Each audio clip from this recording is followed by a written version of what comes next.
Alright, good afternoon ladies and gentlemen.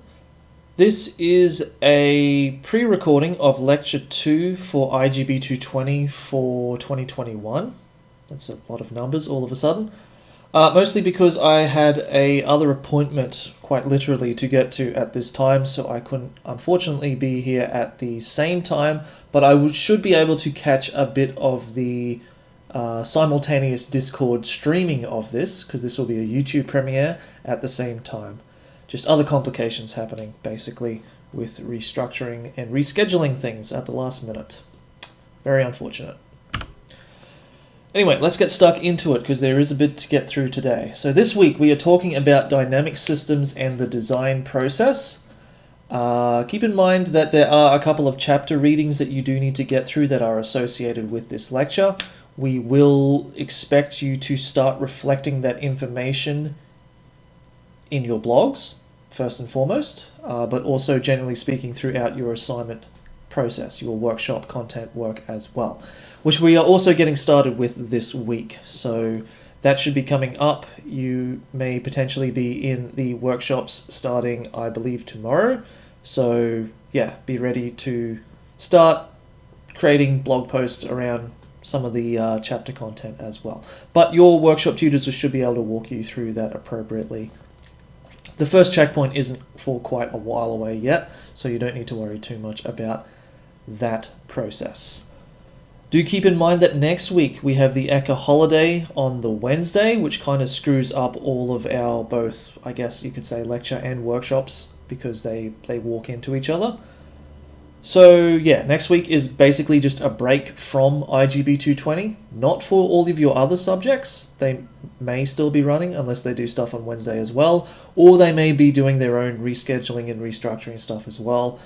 I've just found it's easier to cancel that week just so that we're all on the same page when we move on to the content after that. So yeah, it's just easier and students appreciate it as well. Okay, so let's get stuck into today's material. So today we're going to be covering a bunch of design concepts and processes, the first of which is games as a magic circle. After that, we're going to talk about games as dynamic systems. We're then going to talk about game systems, and then we're going to talk about iterative design. So, what is this concept of the magic circle? So the general idea here is that the magic circle is an agreed upon space with its own rules or conditions that you willingly step into to engage in activity with someone or something. So, a simple example of this in video game format is actually arenas for battle, such as something like a fighting game. And they're actually they're quite straightforward examples of this magic circle because they're very self-contained and they have the rules of engagement predefined and understood prior to stepping in. However, magic circles are apparent for many other game genres as well, and we'll talk a little bit about some of the other examples of that very soon. So, all play exists within an area you mark off. So, either implicitly or explicitly, the space is defined where the play occurs. And this can be in a field, a court, a screen, some kind of temple. We'd just call these playgrounds, essentially. So, whether implicitly or explicitly the play space is defined, you have these demarcated places where special rules are active and we agree upon them as we enter the space. So, just to read this quote very quickly, all play moves has its being within a playground marked off beforehand either materially or ideally, deliberately, or as a matter of course. The arena, the card table, the magic circle, the temple, the stage, the screen, the tennis court, the court of justice, etc. These are all in form and function playgrounds, i.e. forbidden spots, isolated, hedged round, hallowed, within which special rules obtain. All are temporary worlds within the ordinary world dedicated to the performance of an act apart. Cool. So sumo wrestling is a really good example of this. Inside the magic circle, quite literally in sumo wrestling, there are special rules, there are special roles, there is an outfit that you are supposed to wear. If you slap someone in the face, you can get away with that. And there are things that you can do within this space that wouldn't be acceptable outside the circle. What's another example? As a kid, and you play tag, chasing and tagging someone is fine, but you probably wouldn't do that to someone at a bus stop. That would probably report you to the police. So games have definitive boundaries. If you're pushed out, then it's over. Other games have this as well, such as in tennis. If you step off the court, or you fall down or raise your hand, then play stops. That's it. You don't continue anymore. In fact, you could say, I'm not playing anymore in something like tag, or even cowboys and robbers, and that's it. You stop. You can walk away from it. Sometimes there are even safe zones or spaces where you can seek respite from the competition. So if you want to be subbed out and have a rest, you can do that too. But as soon as you step outside that area, you're back in the magic circle. So you only have one of two domains while you're interacting with the game. And you're back to playing the game with the same rules set in place as before. So, sports games. There are also informal forms of play. However, some of these don't necessarily have a distinct boundary. And some of the more social elements to this can be, I guess, best described as in this territory. For example, teasing. Teasing can be a bit of a game, depending on the kind of teasing, I guess. But like as an example, if you typically greet friends of yours with a derogatory name, I mean, that's just a bit of a game. You're having a bit of fun. You know that neither of you are serious.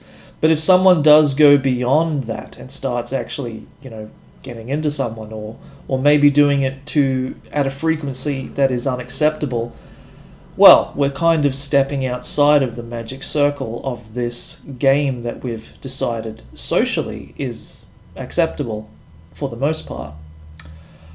And that can result in, people's feelings getting hurt or offended, or maybe even a fight in real life. Now you're in another magic circle that maybe the rules have not been defined for. So be careful when it comes to other kinds of magic circles, particularly social ones. And I will say, if you're the kind of person that's thinking, well, I've never done that to anyone, because most people have encountered some kind of social situation where they felt that the magic circle was breached and someone did go too far.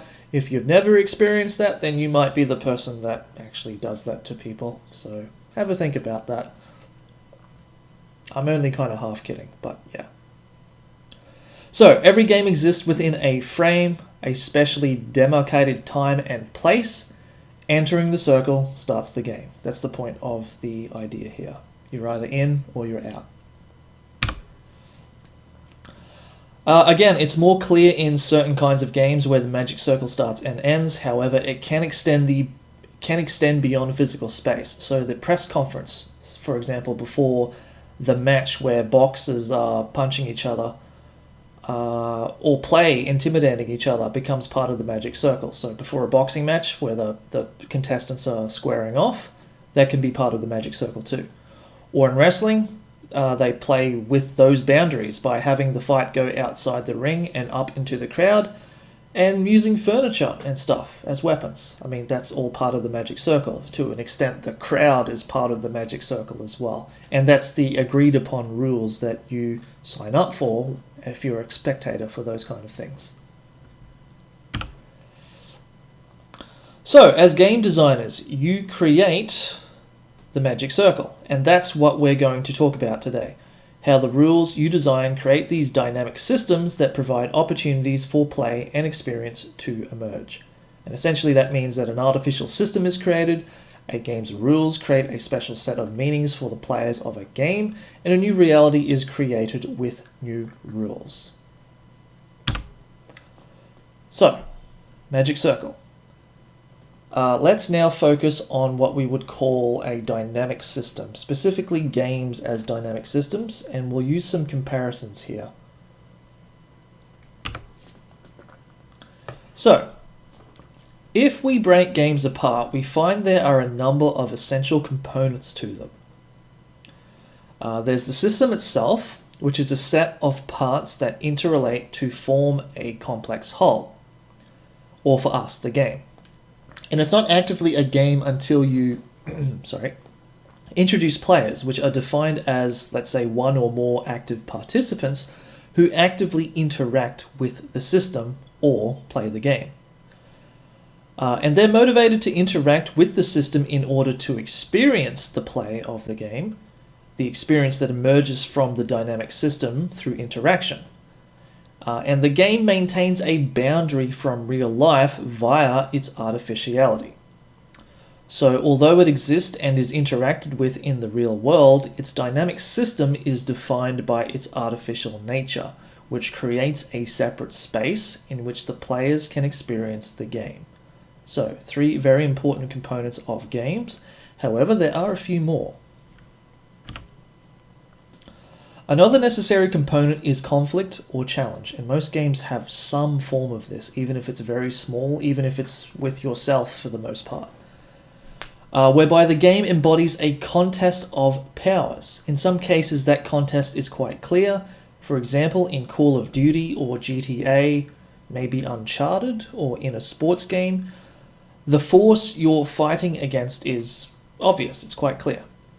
It's you versus the system, or versus the other player, or the other team, that kind of thing. So in some games like Minecraft or The Sims, the opposing force could in fact be less clear. You might be struggling to survive or to create a specific type of order out of chaos. You could be micromanaging something until it's the way you want it to be for as long as possible. So there has to be rules, and we talked a little bit about this last week. These rules provide the structure for the system and delimit what the player can and can't do. If the system or the game is the canvas, then the rules are the brushes and paints that you have available. And this may even require you to paint in a certain style depending on what the kind of game is. And you can probably imagine that. So to be a game as well, there needs to be some sort of quantifiable outcome. And that might be winning or losing or receiving a score or unlocking the last piece of a narrative process. And because this again distinguishes it from less formal play activities, we might talk about, say, playing The Sims, but if you don't have a set goal or a quantifiable outcome that can be reached easily, then you're not really playing a game as such. You're more playing or interacting with a digital toy at that point. And this is not to diminish it in any sense, it's just in terms of the formal definition of what a game is, which is that definable outcome, which is one of the key components. So often in your design ideas, these aspects of the dynamic system will be implicit, but it's helpful to be able to pull it apart and see how it is satisfying these components to perhaps look for areas where the concept can be strengthened. So, let's talk about definitions of systems. What is a system? So we started the components of games with the notion of a system, so let's formally define what that is. Essentially, it is a group of interacting, interrelated, or interdependent elements that form a complex whole. In psychology, the whole is greater than the sum of its parts. And this will require us to break down a game to its elements, which is not particularly compelling, but bringing them together again is, it's kind of exciting. So somehow, this is more interesting as a result of that combination because it includes a set of things that affect one another within an environment to form a larger pattern that is different from any of the other individual parts. And this can be related to something that Aristotle said, where the whole is greater than the sum of the parts. So if we look at the components of a game like something like, Super Mario Brothers, the idea of making a character run or jump is not particularly exciting in and of itself. But the idea of breaking blocks to reveal coins, or say the idea of scrolling the level with platforms, gaps and pipes, the idea of eating a flower and then being able to throw fireballs, that's kind of pretty cool, I guess. So the idea is when you put all of these elements together with their precise design, that the whole system becomes a little bit more compelling, interesting, engaging than the sum total of its parts. So by looking at games as a system from different perspectives, we can inform how we approach game design, all within this idea that it's an artificial system and a magic circle that we voluntarily step into. So going backwards for a sec, if those rules and interactions don't make an exciting experience, why would I restrict myself in that way? That's a good question to ask yourself. So yeah, that's a good description of, I guess, what a system could be in whole. But let's explore it a little bit more, because there is more to it than just that.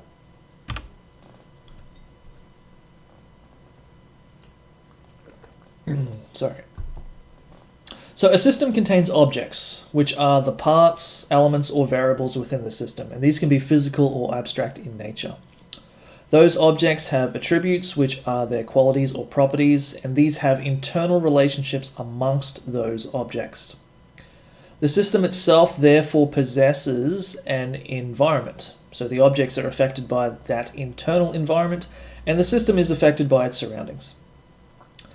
And this is quite similar to what we were talking about last week, where we mentioned rules, play, then culture, using the origin example. Essentially, they are nested within each other and they have a relationship in that manner, a hierarchical relationship in that case. So, in terms of framing the game systems, what we discussed last week in different terms is kind of what we're describing here. However, we have three framing categories for games, and in turn, the systems and their elements. So as a formal mechanical system, that would be the internal core element in the diagram to the right, which is correspondingly where the internal rules of the game are defined. We could also describe it as an experiential system, which is where gameplay emerges during interaction or play within the formal system, as well as a cultural system.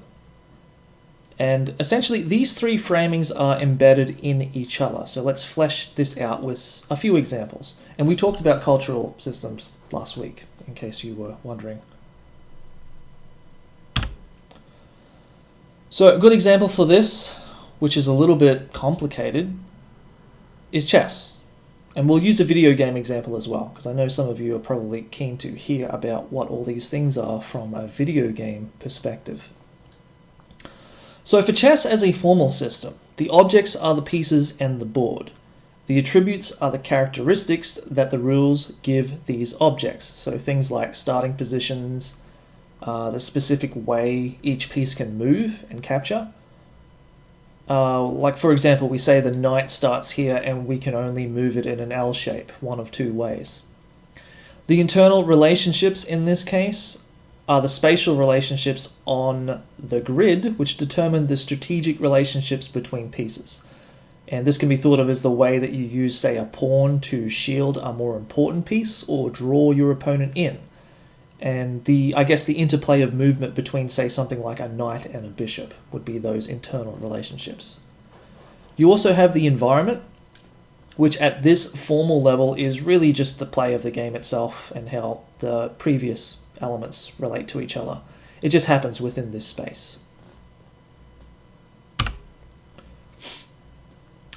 So, that's what chess is from a formal perspective, in terms of a formal system. But what about an experiential system? So keep in mind, I'll just go back a little bit, an experiential system where gameplay emerges during interaction or play with the formal system. So, experiential level. At this level, the objects are the players, the attributes are the pieces the player controls, and the current state of the game. So, for example, if I'm losing badly and I only have a bishop, let's say also a king and maybe 3 pawns, but one of those pawns has almost reached the other side. The internal relationships here are the interactions of the players, for example, strategic, social, psychological, emotional. So it's you could say the emotional state of the game. We have happy banter, or we're really quiet and focused. Maybe we're slightly annoyed at each other for whatever reason, or we're trying to psych the other player out and make them question their moves. So the internal relationships there are essentially between players. The environment, however, is the board, and essentially the pieces contained within it, the immediate environment around the players. So within the context of play, we're in, say, a lounge room, we're on a plane, we're in a stadium. So the emphasis has moved to the social interaction between us as players and with others around the game. This is what we call the experiential system. It's a higher layer above the formal. Yep. So finally, let's talk about chess as a cultural system. And we kind of talked a little bit about this last week when we were using State of Origin or football as the example there. But this might be a little bit more relevant to you guys. So if we move out to viewing it as a cultural system, there are multiple framings for this level as well. For example, the elements of the system are all still relevant, but we might think of them in terms of, and these are just examples, the historical evolution of the game, its origins, how it became well known and practiced in our culture. Similarly, you might investigate it through the lens of subcultures that are focused on unique strategies for the games, on books, websites, the different levels of competition around the world, for example. You might also examine it through the lens of the variants of chess that are available, whether that be different cosmetic boards and sets, or variants with different rules, maybe the publication of sets using commercial licenses, that kind of thing. Or you might even frame the game in terms of its use as a serious game that teaches strategies by abstractly simulating war. So cultural systems can be very deep and very broad, especially with regards to something like chess, because its application is, well, limitless when it comes to describing chess culturally. And probably a good example of chess as a cultural system, or at least an example in this domain, is,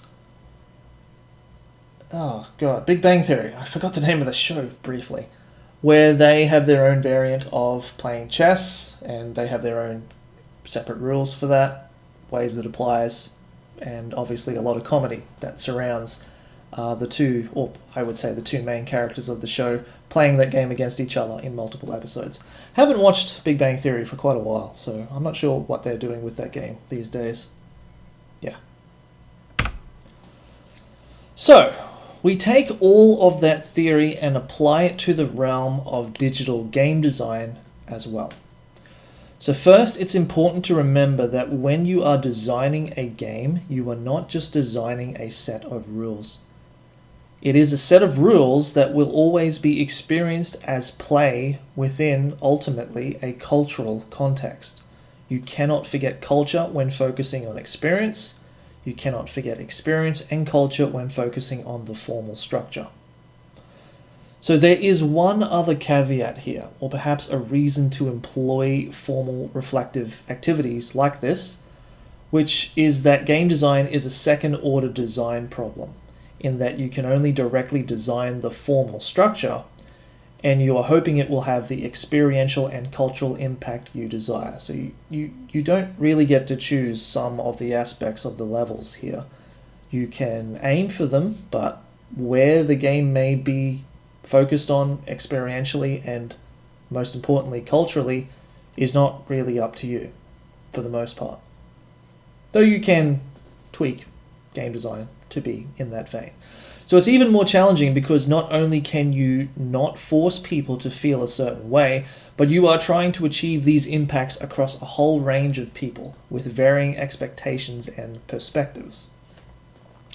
So, as you are designing games, if you force yourself to explore the objects, attributes, eternal relationships, and environment at each of these levels, this might help inform you or provide triggers to ensure the game and its formal structure have the potential to have the impact you desire. And this is a second-order design problem. as in you can't design fun. So don't mistake, sorry, a common mistake is focusing the rules. Consider the two higher levels instead. So don't focus too much on the rules. So we can also use an actual video game to describe the cultural, experiential, and formal relationships hierarchy there. So let's do that with Valorant. I believe it's still free to play. I could be wrong there, but do check this game out if you haven't already. It's worth your time looking into. And we'll just do this very quickly because when it comes to video games, most of you are probably aware of these relationships and how they exist in the games that you play. So when it comes to the formal system, it's quite similar to, say, something like chess, as we have players and we have a board, which is essentially the map that you spawn into. Depending on the character that you can choose, say if you're defending or planting, determines the starting attributes and how the internal relationship can play out. So depending on your objectives, I guess you could say, it depends on how you're going to approach the game. The same with chess, we have a conflict where both parties want to win. However, in the case of Valorant, this is different, where each person has different abilities and depending on the team, a different goal to the match. So you have, contrasting it with chess is complicated, but they do have similar aspects in many regards, especially considering the formal stage, the formal rules of the game. Just briefly, experientially, you're working together in relation to their strengths. So, for example, depending on the class that you pick, you're going to be doing different things. Sage, for example, is a healer. Sova and Cypher can locate enemies. Phoenix and Viper have effect damage. You're obviously going to experience the game in a different manner depending on the character that you play. And the way that you communicate even would be slightly different there with the actual players on your team and the other players that you are competing against, assuming you can do that too. So that one should be relatively obvious. That's what you do as a player. You mostly experience games as a player in the moment, so to speak. Culturally though, Valorant is very similar to certain predecessors such as Counter-Strike, Overwatch, Team Fortress 2. However, Valorant is a new and fresh game, but there are cultural parts being created as we speak. So Valorant is in that weird point for a game where it's still creating a lot of the culture around it. However, it does borrow from a lot of other cultural systems and is very similar to them. And I know most of you have at least played one of those games on that list. If not, you probably should if you're going to be going through the games degree. Team Fortress 2 is free, by the way, so you should definitely try that out. But yeah, there's a whole cultural side of, I guess, broadly describe them as competitive first-person shooters that is applicable to all games. And in fact, talking about a game like Valorant in the context of a cultural system, what's interesting is that your skill set will transfer from those games as well, which kind of leans more into the experiential side of things. But culturally, collectively, the games that you play in this category are familiar to you. So you will find people who play one kind of game will often play games of a similar style as well, especially with first-person shooters like Valorant. Okay, so let's get back on track. Alright, so how can we use this? Essentially the model of formal, experiential, and cultural systems that we've just described. So we've kind of already covered this, but basically you can use this theory to identify gaps, weaknesses, and opportunities for improvement in the design of your game. And you should do this even in this unit while you're developing games in workshops, and even discuss it in your blog posts to a lesser degree. Mention the formal, experiential, and cultural levels of your game, or what you would perceive them to be if you were taking them to completion. Also, it's worth noting that it may be something you examine as your game evolves iteratively over the development cycle. We're going to be doing that anyway during your game development and the blog posts associated with it. To evaluate the implementation of new elements in the game so that you can see if they're lining up with your experiential and cultural goals for the game. So yeah, that's a good use for this model. It kind of frames things really well in terms of where you would like your game to head from an experienced point of view and how you would like it to be digested culturally. And the kind of environment you want that to be as well. And often you don't get to choose that, but you can aim towards it. Cool. So let's talk about game systems. So we've looked at games as systems. Now we're looking at some of the systems used in games. So we'll be quite abstract and theoretical at first, but we'll then bring it back to focus on digital games, as we tend to do in this unit. So let's start with some of that theoretical stuff. Now a lot of this is going to come in the form of diagrams that seem unrelated to game design, but I promise it will come together and make sense in the end. Okay, so let's say we have three unrelated objects, a ring, a line, and a weight.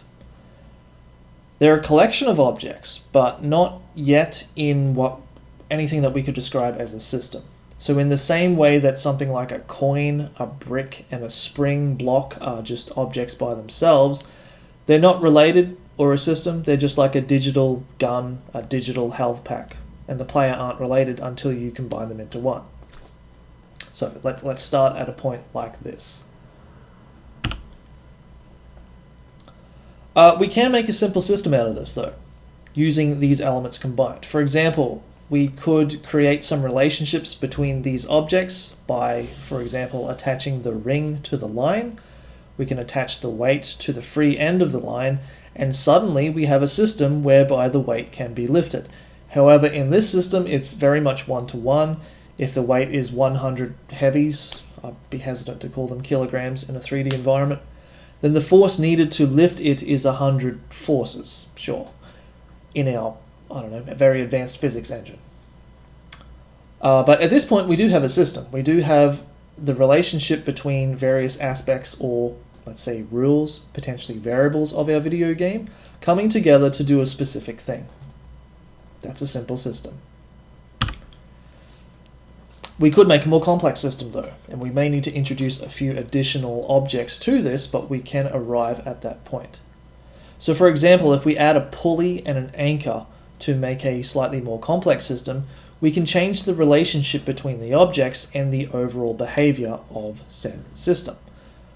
If we attach the anchor to, say, the roof, that'd be a good place to put it, and we feed the line through there, where is it?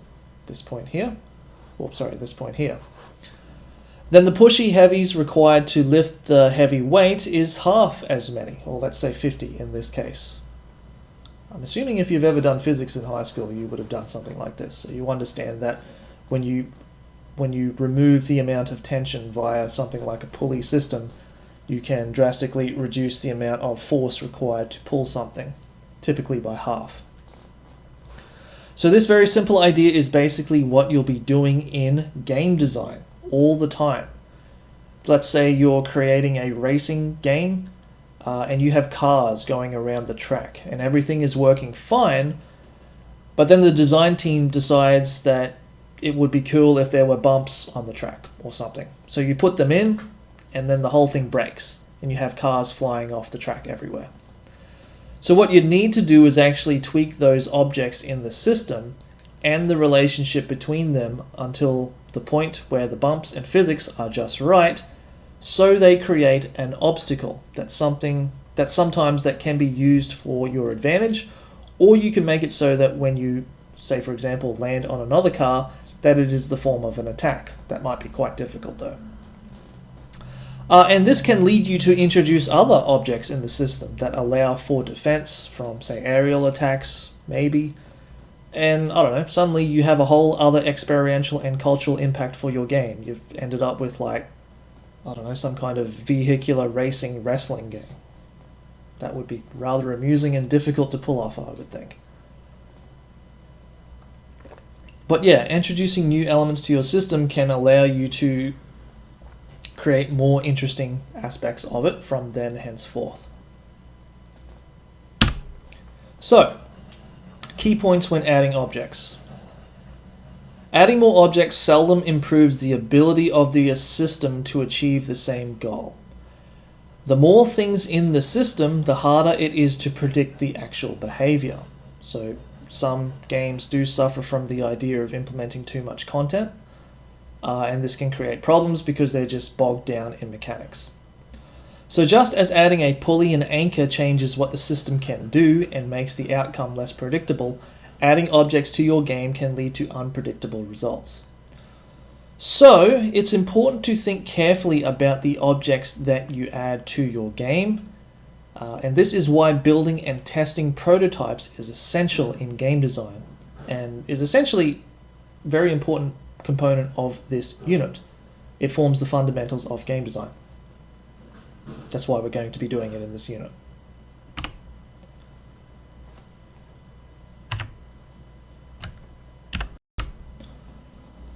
So, let's talk about tweaking objects and rules. Now, you see this in the constant tweaks to, multiplayer games like, Splatoon, Mario Kart, Destiny, Smash Brothers. Because as you make small changes to the relationships between objects, that changes the experiential system. Sometimes it throws out the balance, or you severely affect the balance of a game. So you have developers constantly tweaking the attributes of the objects in their system in response to the way they are being used and the overall experiential system they create, which again can impact the cultural system. Now this can be seemingly very minor, but that minor change completely compromises the system at times. And we see this most often in online games, and you guys probably play a good handful of them, where we can see the compromise play out in real time, which is hard to simulate a million-plus player base with, say, pros in playtesting environments. And some pros or good players find an exploit or what we would call a dominant strategy when you do, say, tweak something a particular way. And the rest of the player base essentially follows suit and starts borrowing that dominant strategy, and that becomes the meta for quite a while until the devs fix or change things. And depending on who the devs are, that can actually take quite a damn long time, which has the capacity to not just ruin the multiplayer experience, but drive players away from the game. So it's within your interest to be aware of this and not take it too far. We'll talk a little bit more about this in the future, but if you've ever heard the terms like Imba, OP, nerf, or buff, that's where this concept originates from, where something becomes slightly broken and it affects how the way the game is played for quite a while. In fact, I was watching an Overwatch video yesterday, in fact, that was talking about the GOATS strategy, greatest of all time strat, which was just the name of the team that started employing it in Overwatch. I can't remember the exact team composition, but it was unbeatable even at a professional level, and it trickled down to the player base, I guess, the normies who were just playing it for fun. And sure enough, every team was just running some variation of the GOATS setup, which is a team composition setup in Overwatch. Blizzard took a while to address it to the point where it was damaging their professional seasonal play. And I think they changed it by introducing the 2-2-2 format, like 2 tanks, 2 healers, 2 DPS, because the GOATS format couldn't be worked into that. So they eventually did address it, but it did take them quite a while. And that's a good example of this issue coming into play. Okay, let's move on from there. So let's talk about the dynamics of systems. Now, I typically think of this aspect when it comes to game design as more formula-driven territory, or maybe even spreadsheet-driven territory, because that's the way that I process this kind of information. But for some people, it is potentially better to break it down into I guess you'd say a model that you can apply generically to these kind of things, because it gives a nice, simplistic visual way of describing what it is that you're talking about that you can then apply, say, a formula to later. Speaking of formulas, we will be doing a lecture on this concept in a few weeks from now, which will be talking about RPG game mechanics. RPG games mechanics and the dynamics of systems are interrelated. So that lecture will essentially stem from this idea. So just so you're aware of that. So, dynamics of systems. Now this is a whole other thing. We've looked at systems in general up to this point. Systems in games, for example, the stuff we were just talking about just before. This is systems thinking, but we also need something resembling a model for understanding the behaviors found in systems. So there's another part of systems that we have to tackle, and that is related to the dynamics of systems. So systems thinking is a model for understanding behaviors found in those systems, and it's a way for us as game designers to work out why some parts of the game are the way that they are, or supposed to be the way that they are. So for this, we think about components such as stocks, flows, and arrows. Stocks, essentially, in this model, and it's just a model, are the stored amount of something, such as gold, the number of enemies, I don't know, the amount of shield that you have stored on your character. Flows, which have a rate, are the changes in the amount. So that inflows, such as the increase, and outflows, such as the decrease, which are essentially those arrows that you see, or related to them, are used to show the directions of said flow, with the taps essentially showing the controlled rates of change. In the example below, we have health store, health inflow, and damage outflow. So, look, let's straight off the bat use an actual video game example for this, because I think it's personally better to introduce a model and show you what the concept of this is actually describing. So again, this is going to jump ahead a little bit, but that's okay. Good example of what I'm describing here is in Diablo 3, in order to be a successful player, you need to figure out a efficient way to stay alive. That would probably be the best way to describe it. So you need to stay alive, and that requires, to some degree, health, damage, and a third system that a lot of people ignore called sustain. So healing, a way of healing yourself effectively in Diablo 3. And that system is essentially, could be described as something like the bottom, because in Diablo 3 you take damage consistently, so there's an outflow of your health points because you're taking damage, but there's also an inflow of your health points because you're sustaining yourself, you are healing yourself at a particular rate, you're getting damaged at a particular rate. As long as one rate is higher than the other, you will stay alive. That's a successful way of playing that game. So if you're thinking about, like, how does this possibly relate to anything in a video game? I just described one. Staying alive in an ARPG game is essentially this concept. So yeah, that's a very simple and obvious one. But let's talk about a few more complicated examples of systems dynamics. And I might repeat myself here because some of these are obviously very similar. In fact, that top diagram in the right there is exactly what I was talking about. So, we have health as a stock. Healing is a controlled inflow into health. Damage is a controlled outflow that depletes health. Sustain in Diablo 3. With score as a stock, doing stuff earns points, which earns the score, and maybe this is dying or making errors will decrease it. And we might have something like a silver mine in the game, where we use a controlled action of mining to remove silver from the mine, but then maybe that goes into our inventory and is stored somewhere, which then might go into building a spaceship, parts, or weaponry. So these are two slightly more simple systems because they just relate to the degradation or earning of something.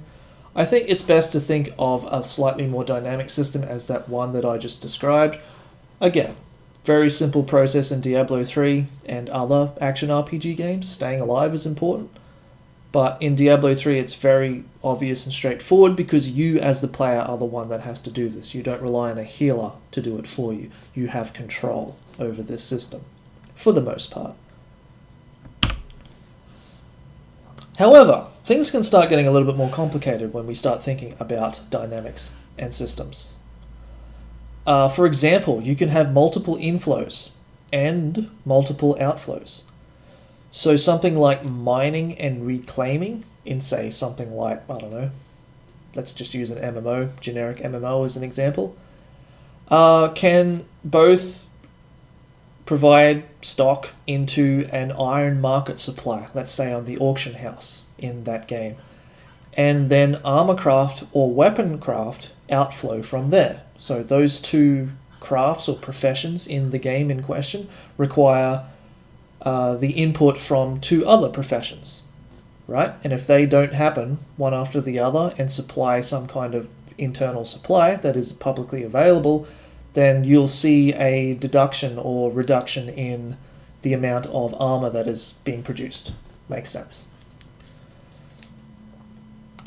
These are two representations of the same system, essentially what we're describing here in these two diagrams.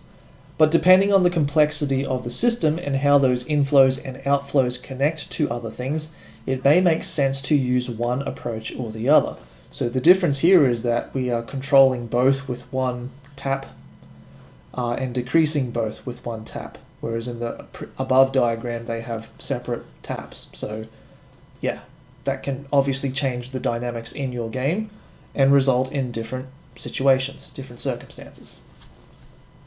So yeah, it's actually good to think of crafting in video games as an interesting dynamic system, because while it's not directly related to current in-game, in-the-moment mechanics, it does affect them. Wearing specific gear or being able to afford gear that is more, I guess, available because it's more plentiful and it exists in larger amounts on the auction house will affect the way that you approach the game as well.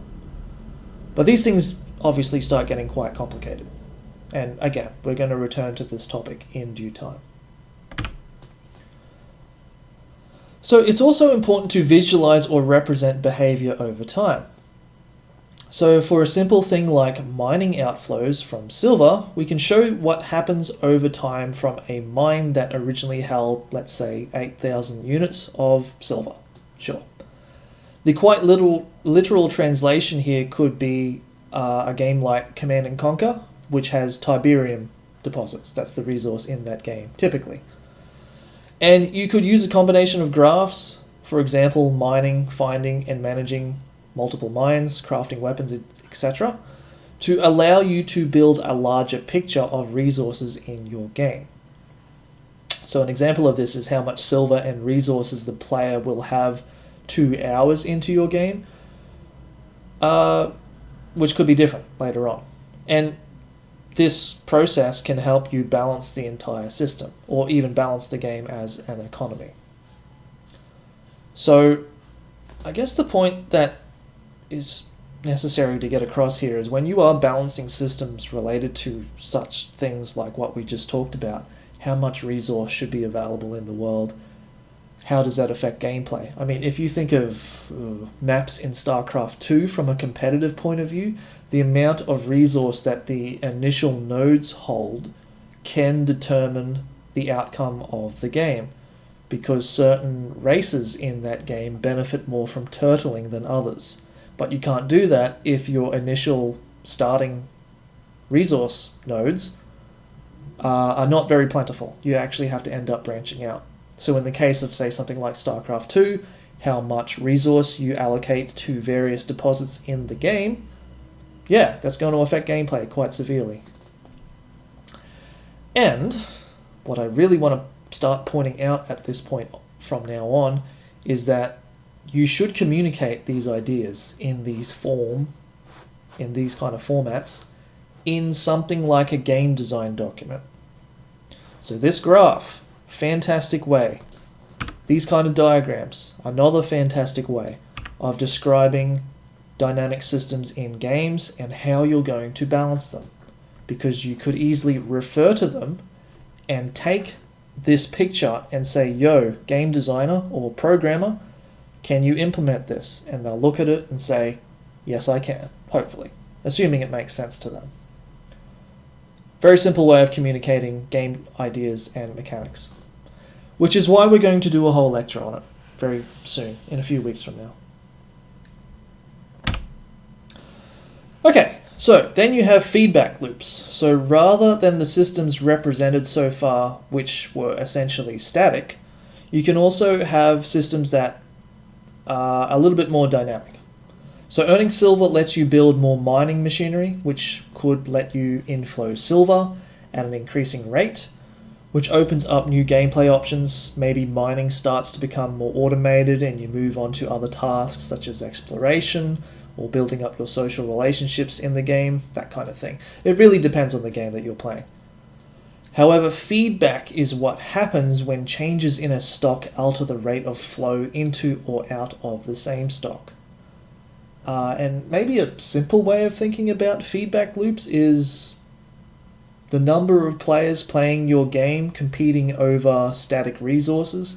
It may mean that you have less of the thing, but overall the amount of resources that are available to the community become exponentially greater. Yeah.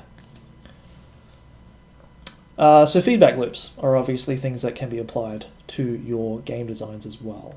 And you should think about them because the number of things are not necessarily balanced around one individual interacting with them, as an example. Let's talk about feedback loops a little bit better. There are two types of feedback loops. So there's balancing loops or negative feedback, and that's when you try to keep stock at a certain level, or essentially the difference between something plateauing and, I guess, rising to the exponent, going off into infinity. Yeah. Again, we'll talk about this more from a formulaic point of view in a few weeks. So, what was I saying before? Negative feedback, trying to keep stock at a certain level. That's right. So, there maybe is a peak level of silver that can be held in your inventory, and that is optimally balanced for the fair production of related resources in the game. So there's a cap, essentially, to this. It might be considered a soft cap if it eventually plateaus, but it's a cap nonetheless. Reinforcing loops, however, or positive feedback, produce more change in the same direction, so you have this exponential, keyword there, growth over time. Now, the graphs here are potentially misleading. The bottom graph would really hit a peak of some kind, and, I mean, because it's just ridiculous for something to continuously go into infinity. So the main point here is that a reinforcing loop leads to an accelerating rate of change that will most likely hit a limit, while balancing loops will return a system to its desired state. And as you get more of as you get more of the thing, you get more of the thing. And then you get even more of the thing. That's the idea. So you might need a way of dealing with dynamic systems in your game to balance them properly. So, in short, balancing loops return system to a desired state. Reinforcing loops lead to a limit or an outcome.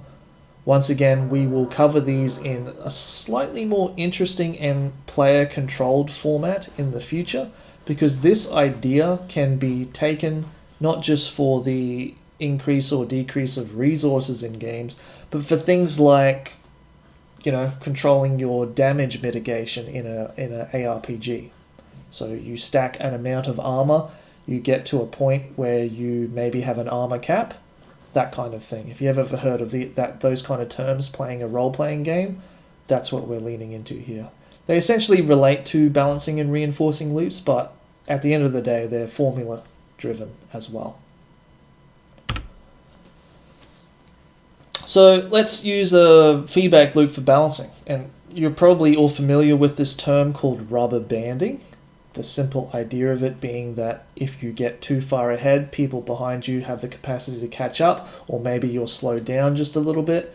And if you're in the opposite side of this equation, you are given more speed or resource or whatever. Rubber banding doesn't necessarily exist just in racing games, it can exist in other formats too. So, a good example of a balancing feedback loop is rubber banding in a racing game. The goal is to keep the race exciting by having all racers in a pack. So balancing feedback loops, which is represented here by bees in the diagram, here. Essentially this means that the slower the cars are, the cars that are slower, that get too far ahead and speed up the cars that are lagging behind. So Mario Kart also uses a balancing feedback loop and rubber banding. And of course in Mario Kart this is handled more through the likelihood of powerful items appearing being greater if you are further back in the race and almost impossible if you are in the lead. So that's a game mechanic coming into play there, depending on your position in the race and the spawning of items either on you or in front of you if you're not doing that great.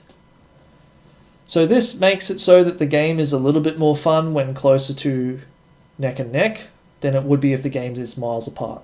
Like if your game doesn't have a feature like this, then you might find that someone starts lapping people, at which point it's pointless, right? I mean, they've clearly won the game, they're probably never going to crash, or you're going to catch up to them in the 5 seconds that they do that. So this is a good example of second order design, a second order design problem, I should say. I can't directly create excitement in the game for you, but I can try to create excitement for you by keeping you closer together and massaging the availability of powerful items. So there still is some player choice there. I'm not directly influencing your gameplay, but I am kind of letting the people who are a little bit behind have a slight advantage so that they can at least be somewhat competitive. However, this can go a little bit too far. If any of you have played, say, Mario Kart Wii, the blue shells, apparently, were a little bit broken. So it's important to find the right balance, and once again, you're going to be doing that via playtesting. Let's talk about a reinforcing loop. Reinforcing loops can have runaway behavior and potentially problems, and you probably know where I'm going with this one. The diagram here shows you what would happen if a reinforcing loop was used for an XP leveling system. As the player defeats enemies, they may increase their level, which makes it easier for them to defeat enemies, which in turn makes them level faster. So, rather than gimping the system by stopping you from getting XP, maybe I might do something like automatically increase the level of the enemies you encounter in the world, or maybe open up a new area of the game with more challenging enemies, or something like that. So yeah, don't let an XP leveling system go out of hand, because with great power should come more difficult opponents, and it shouldn't just allow you to continually blaze through content. That would be an unchecked leveling system. And again, we're going to talk about this concept in a later lecture. So what's a better way to approach this, however, just quickly? Another way to fix it, or maybe a complementary approach, is that you could put two balancing feedback loops in the system. We could place a modifier on the experience earned for defeating monsters such that they can't just use higher level abilities to defeat weak enemies. So instead of, let's say, getting 15 XP for a basic enemy, once you hit a certain level that decreases to, say, 1 XP. So mobs give you less XP based off your level and, let's say, their level.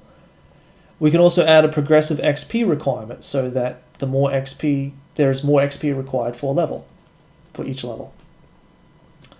Now, it's generally better to have greater XP requirements or more XP for higher level enemies to balance this out, but less XP for killing lower level enemies could just make it easy to farm low level enemies to victory. And you can see certain games that is a dominant strategy as well. And I mean, they do this in games. There's a whole methodology here about what's the best way to achieve a nice XP leveling system. We will talk about that in the future too. But essentially, you'll end up thinking about things like how fast do we want leveling to occur, and how many enemies in this region should we place to help with that. You can't just guess, you do have to playtest. Again, this is something that you need to playtest, and the designers of RPG games often do. In fact, they have many, what would you call them, closed and open beta testing sessions for this purpose alone.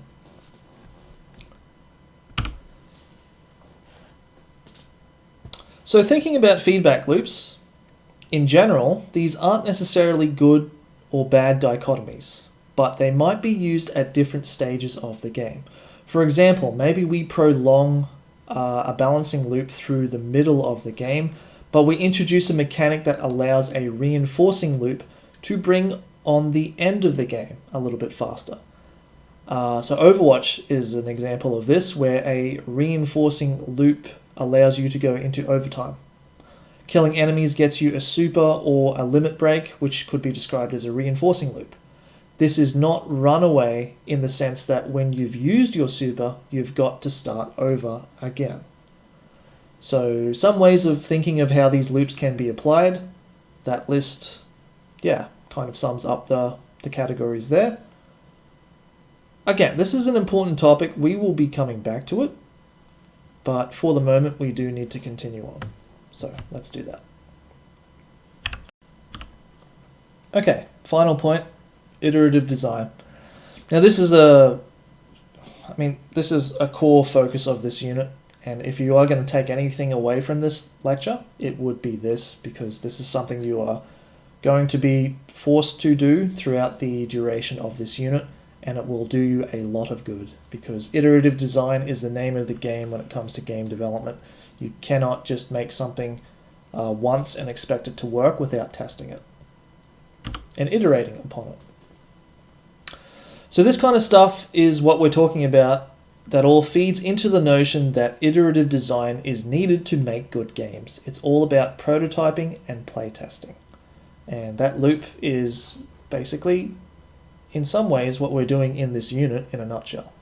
So emphasis on playtesting and prototyping here. So you want to prototype a version of the game as early in the design process as possible. You want to define fundamental rules and core mechanics, and that's essentially what we're doing in this unit. We're prototyping various kinds of games in GDevelop, seeing how they work and seeing how we can iterate upon them in a couple of cycles. So we're not necessarily aiming for a visual prototype, but an interactive one, because we are aiming for a playable entity, a playable gameplay experience, something that is play-centric focused that Nicoletta was describing last week, so something that is more interactive. Prototype is therefore played, evaluated, adjusted, and played again over a series of a few weeks, ideally. And the design decisions are based on the successive iterations of the game. So depending on how things work, how balanced things seem, you make decisions to change the way the game is played or what can be done in said game. Yeah. So the reason to use iterative design is that it is difficult to fully anticipate play in advance. So you can't predict the experience of the game. In terms of an experiential system, it's a bit hard to gauge how things are going to work and be interacted with. Or even if something is going to be slightly boring, right? You can aim for something but figure out, this is just a little bit too slow. Maybe we need to speed it up a bit. That kind of thing. So without testing, you won't know if the game is actually accomplishing its design goals, and you won't know if the players understand what they are supposed to be doing. For example, are they having fun, or do they want to play the game again? If the answer is no to both of those, you may need to do some form of iteration on your design. And this, as we've mentioned a few times now, is essentially that second-order design problem. And if you haven't talked about this in other units, we definitely come back to this idea in this unit, because this is where we essentially start addressing it. How do we design for fun? It's a very difficult problem. In fact, I think in other units we might refer to it as a wicked problem. It's not something that you can intentionally designed for. Maybe not just for you, but for other people, because fun is essentially at its core extremely subjective.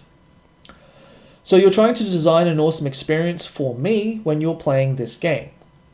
You can't just design an awesome experience. It's not a drug that you can inject where you know what the result will be. So you've got to think of some way to design for the second order effect, i.e. pleasure, fun, that you want.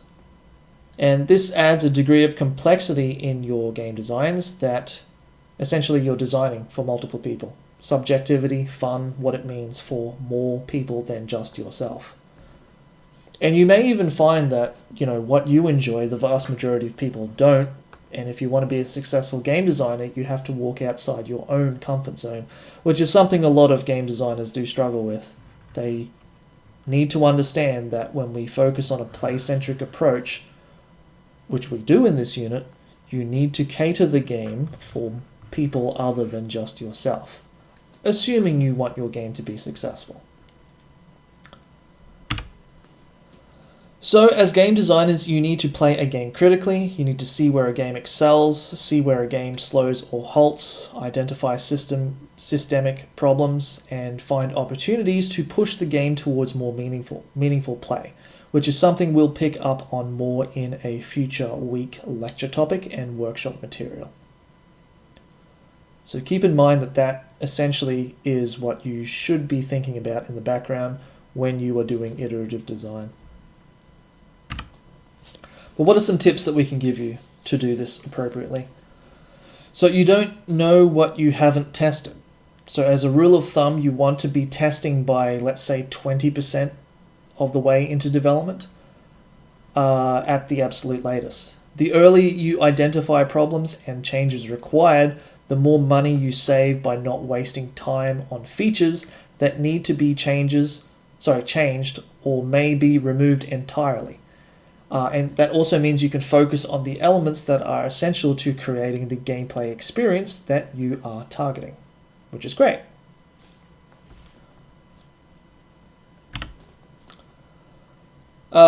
Game prototypes. Let's talk very briefly about this. So what is a game prototype, first of all?